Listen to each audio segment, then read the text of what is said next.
মধ্যপ্রাচ্যের এই সংঘাত ক্রমেই বিস্তার লাভ করছে। মধ্যপ্রাচ্য ছাড়িয়ে তা আগাচ্ছে ইউরোপের দিকে।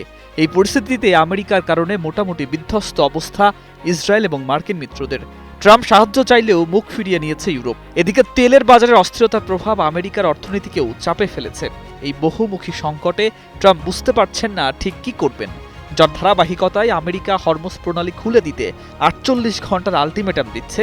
এই আলটিমেটাম এসেছে এমন এক প্রেক্ষাপটে যখন ইরানের চাপের মুখে বিশ্বের অন্যতম গুরুত্বপূর্ণ জ্বালানির রুট কার্যত অচল হয়ে যাওয়ার পথে। তাহলে প্রশ্ন, যেখানে বাস্তব নিয়ন্ত্রণে ইরান এগিয়ে, সেখানে আমেরিকার এই হুমকি কতটা কার্যকর? আর কেন একই সময় ইরানের তেলের উপর নিষেধাজ্ঞা শিথিল করা হচ্ছে? এর সঙ্গে ইসরায়েলের প্রতিরক্ষা ব্যর্থতা কি কোনোভাবে যুক্ত? পুরো চিত্রটা কি তাহলে এমন? মাঠে ও কূটনীতিতে একসঙ্গে চাপে পড়েছে আমেরিকা এবং ইসরায়েল। নগদ নিয়ে এলো হার না মানা হার অফার। সর্বনিম্ন ১০,০০০ টাকা রেমিটেন্স নগদে পাঠালে থাকছে স্বর্ণের হার জেতার সুযোগ। দক্ষিণ ইসরায়েলের আরাদ ও ডিমোনায় হামলা প্রমাণ করে দিয়েছে ইসরায়েলের তথাকথিত অজেয় প্রতিরক্ষা এখন আর আগের জায়গায় নেই। বহুস্তরীয় প্রতিরক্ষা থাকা সত্ত্বেও ক্ষেপণাস্ত্র প্রতিহত করতে না পারা শুধু প্রযুক্তিগত ব্যর্থতা নয়, বরং বড় ধরনের নিরাপত্তা ভাঙন। যে ডিমোনা অঞ্চলকে এতদিন সুরক্ষিত ভাবা হতো, সেখানেও আঘাত লাগা মানে স্পষ্ট বার্তা ইরান এখন লক্ষ্য বেছে আঘাত করতে পারছে। ফলে ইসরায়েলের ভেতরে যে চাপ তৈরি হয়েছে তার আড়াল করার সুযোগ নেই। বাস্তবতা হলো, প্রতিরক্ষার দেয়ালে ফাটল ধরেছে।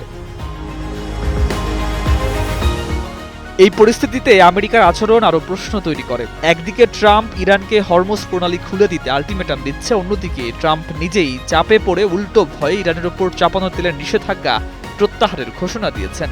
এতে বোঝা যায় ট্রাম্পের উপরে বহুমুখী চাপের কারণে কখন কি বলবেন করবেন তা বুঝতে পারছেন না। এদিকে হরমুজ প্রণালী খুলে দেওয়ার এই হুমকি এমন এক সময় দেয়া হচ্ছে যখন এই জলপথে কার্যত প্রভাব বিস্তার করছে ইরান নিজেই। অর্থাৎ কথায় যতই দৃঢ়তা দেখানো হচ্ছে, বাস্তবে ততটাই সীমাবদ্ধতা রয়েছে আমেরিকার ভূমিকায়। ফলে এই আলটিমেটাম অনেকের কাছেই শক্তির নয়, বরং অস্থিরতার প্রকাশ হিসাবে ধরা দিচ্ছে। এর চেয়েও বড় বিষয়, একই সময় ইরানের তেলের ওপর নিষেধাজ্ঞা আংশিক তুলে নেওয়ার সিদ্ধান্ত। এটি সরাসরি দেখায় আমেরিকা এক ধরনের চাপের মধ্যে পড়ে নীতিগত দোলাচলে ভুগছে। একদিকে যুদ্ধের হুমকি, অন্যদিকে যুদ্ধের ব্যয়ের চাপ। এই দুইয়ের মধ্যে সমন্বয় করতে গিয়ে ওয়াশিংটন কার্যত একটি ফাঁদে আটকে গেছে।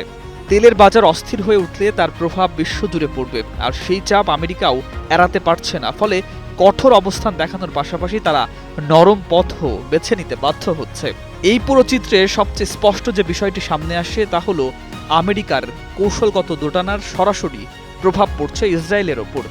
দীর্ঘদিন ধরে আমেরিকার সমর্থনের ওপর নির্ভরশীল ইসরায়েল এখন এমন এক বাস্তবতায় দাঁড়িয়ে যেখানে সেই সমর্থনই অনিশ্চিত ও দ্বিধাগ্রস্ত। ফলে ইরানের ধারাবাহিক আক্রমণের মুখে ইসরায়েলের অবস্থান আরও দুর্বল হয়ে পড়ছে। প্রতিরক্ষার ফাঁক সব মিলে স্পষ্ট হচ্ছে পরিস্থিতি তাদের নিয়ন্ত্রণের বাইরে সরে যাচ্ছে।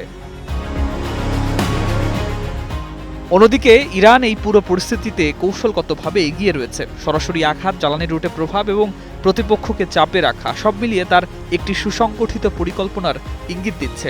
যেখানে প্রতিপক্ষ দ্বিধায়, সেখানে ইরান দৃঢ় অবস্থান ধরে রেখেছে। ফলে এই মুহূর্তে লড়াইটা শুধু সামরিক নয়, এটি নিয়ন্ত্রণ আর প্রভাব বিস্তারের লড়াই, যেখানে আমেরিকা ও ইসরায়েল চাপ সামলাতে ব্যস্ত আর ইরান সেই চাপকে নিজের কৌশলে কাজে লাগাচ্ছে। News desk, ২১ television.